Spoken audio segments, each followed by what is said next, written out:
नमस्कार, मेरा नाम है डॉक्टर पुरु धवन और आज इस वीडियो में हम बात करने वाले हैं पेन के बारे में।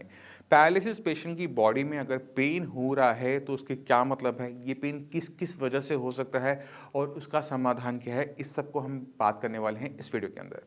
तो पहले शुरुआत करते हैं पैरालिसिस के साथ कि पैरालिसिस में किस टाइप के पेन हमें देखने को मिलते हैं। तो हमें दो टाइप के पेन देखने पड़ते हैं। एक होता है लोकल पेन, आपकी मसल्स नहीं मूव कर पा रही, बहुत स्टिफ हो चुकी है, हाथ अकड़ चुका है, ज़रा सा खोलते हो बहुत दर्द होता है। ठीक है, ये लोकल पेन है, यहाँ पर मसल्स में स्टिफनेस की वजह से हो रहा है। दूसरा पेन क्या होता है कि पेशेंट बैठा हुआ है, आपका हाथ लगता है आराम से, पेशेंट को बहुत भयानक दर्द होता है, ऐसा लगता है किसी ने डंडा मार दिया हो। ये पेन होता है यहाँ पे ब्रेन के अंदर। हमारे बॉडी में जो भी कुछ हो रहा है वो हमारा ब्रेन प्रोसेस करता है। हवा चल रही है, हमें महसूस कौन करवाता है? ब्रेन। हम सुन पा रहे हैं, कौन महसूस करवा रहा है? सुन पा रहे हैं, समझ पा रहे हैं, कौन महसूस कर पा रहा है? ब्रेन फिर से। तो हमने अगर किसी भी वजह से ब्रेन को नुकसान हो जाए, क्लॉट आया था, नस फटी थी, ब्रेन के हिस्से को नुकसान हो गया, अगर ब्रेन का वो हिस्सा नुकसान उठा लेता है जो आपको महसूस करवाता है, चीज़ों को, टच को महसूस करवाता है, टेम्परेचर को महसूस करवाता है, वहाँ नुकसान हो जाए तो हमें एक दिक्कत देखने को मिलती है कि न्यूरोलॉजिकल पेन स्टार्ट हो जाता है। पेशेंट को सिर्फ हाथ लगा था बट उसे ऐसा लगता है डंडा लगा था। क्यों? सिग्नल तो गया था, किसी ने छुआ, पर रिस्पॉन्स क्या आया? किसी ने डंडा मारा, इसलिए पेशेंट को बहुत भयानक पेन होता है। तो इस पेन को हम थोड़ा बाद में डिस्कस करेंगे। हम पहले चलते हैं जो फिजियोलॉजिकल पेन है, जो फिजिकल बॉडी में हो रहा है। अगर किसी पेशेंट की मसल्स बहुत ज़्यादा स्टिफ हो चुकी हैं, बहुत ज़्यादा हार्ड हो चुकी हैं, खोलने में दर्द हो रहा है, तो ये पेन बहुत आराम से ठीक हो जाता है क्योंकि ये मस्कुलर है। अब जो हमारी मसल्स होती हैं, इसे हीट बहुत पसंद है। अगर इसे हीट दे दी जाए तो ये रिलैक्स हो जाता है। इसलिए जब भी पेन हो रहा होता है, हम किसी भी फिजियोथेरेपी क्लिनिक में भी जाएंगे तो वो डीप हीट थेरेपी करते हैं। हीट को डीप अंदर तक लेके जाते हैं, मसल्स तक, बोन्स तक, जहाँ पर वो मसल्स रिलैक्स करना स्टार्ट करती है। ऐसा नहीं है कि आपको फिजियोथेरेपी क्लिनिक जाके ही काम होगा, आप घर पर भी कर सकते हैं। जितने भी पेशेंट साइंस इंजीनियरिंग के हैं उनको हमारी तरफ से ऑयल दिया जाता है इसी काम के लिए कि जब वो मसाज करेंगे, हाथ की रगड़ से गर्मी पैदा होगी, वो गर्मी नीचे टिश्यू तक जाएगी और उसे रिलैक्स कर देगी। ठीक है, वो उसको आप यूज़ कर सकते हैं।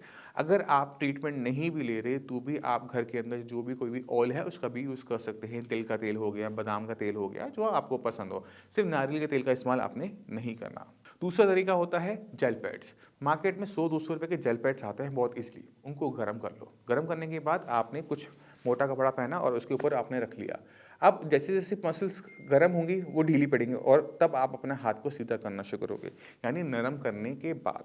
नरम करने से पहले आप उसको हाथ को स्टिफ, हाथ को हिलाना शुरू करोगे तो दर्द तो होगा ही होगा और अगली बार वो और ज़्यादा स्टिफ मिलेगा। तो मसल्स को रिलैक्स कर कर आप करेंगे अपनी स्ट्रेचिंग कि हाथ सीधा रहे, पैर सीधा रहे।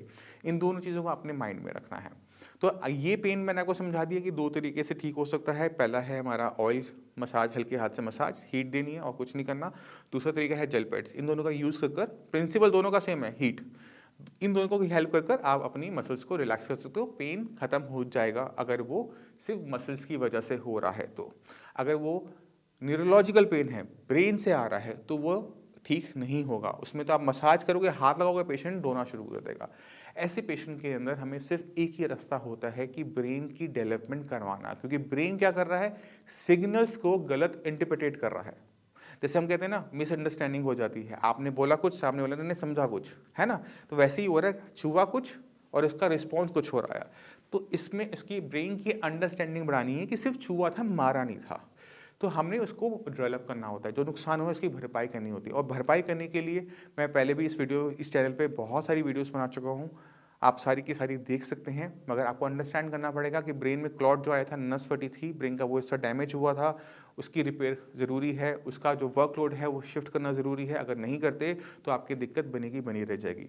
3 चीज़ें इंपॉर्टेंट हैं, मेडिसिन फॉर न्यूरोप्लास्टिसिटी, दूसरा डाइट क्या खा रहे हो क्या नहीं खा रहे हो, उसका बहुत फ़र्क पड़ता है कि आपका ब्रेन किस तरह से वर्क करेगा, और तीसरा है कि हम ब्रेन के लिए क्या कर रहे हैं इन टर्म्स ऑफ एक्सरसाइज। ठीक है, तीनों चीज़ों को अप्लाई करोगे एक साथ, जो पेन है उसमें आपको चेंजेस नज़र आने शुरू हो जाते हैं। ज़्यादा टाइम नहीं लगता, महीने 2 महीने के अंदर जो पेन हो रहा है वो काफ़ी हद तक सबसाइड कर जाता है, ख़त्म हो जाता है। अब एक और केस के अंदर में पेन देखने को मिलता है, वो है स्पाइनल इंजरी। अगर किसी को चोट लगती है कमर पे या फिर गर्दन के नीचे, तो उसके नीचे का हिस्सा पैरालाइज हो जाता है। अब 2 चीज़ें हो सकती हैं इसमें, या तो बिल्कुल मूवमेंट नहीं होगी या थोड़ी बहुत मूवमेंट होगी। अगर थोड़ी बहुत मूवमेंट हो रही है, पेशेंट को महसूस नहीं हो रहा ठंडे का, गर्म का, टच का, तो जब हम मेडिसिन स्टार्ट करते हैं, याद रखना जब हम मेडिसिन स्टार्ट करते हैं तो जब दोबारा से फंक्शनिंग वापस आती है तो उससे पहले बहुत भयानक पेन होना शुरू होता है जो अगले 3-4 महीने तक रह जाता है।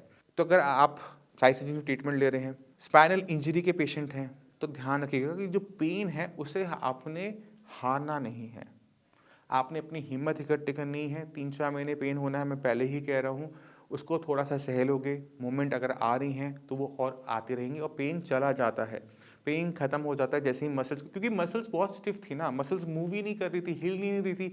अब आप सोचो कि आपने प्लास्टर करवाया, हाथ टूटा, प्लास्टर करवाया, 1.5 महीने आपका हाथ बंद रहा, प्लास्टर खुलता है, हाथ खोलते हो, तो उसमें आराम तो आता नहीं, उसमें दर्द के साथ ही खुलता है। तो सेम वैसा एक स्पाइनल इंजरी पेशेंट के साथ हो रहा है, क्योंकि मसल्स में मूवमेंट नहीं थी, सडनली मूवमेंट स्टार्ट होती है, तो उसमें पेन के साथ वो स्टार्ट होती है, तो उससे आपने घबराना नहीं है। तो ये 3 टाइप के पेन हमें किसी भी पैरालिसिस पेशेंट में देखने को मिल सकते हैं।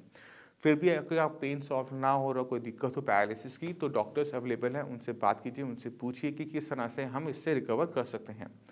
और इसी के साथ मुझे चलने की आज्ञा दीजिए, मिलते हैं अगली वीडियो में, तब तक के लिए नमस्कार।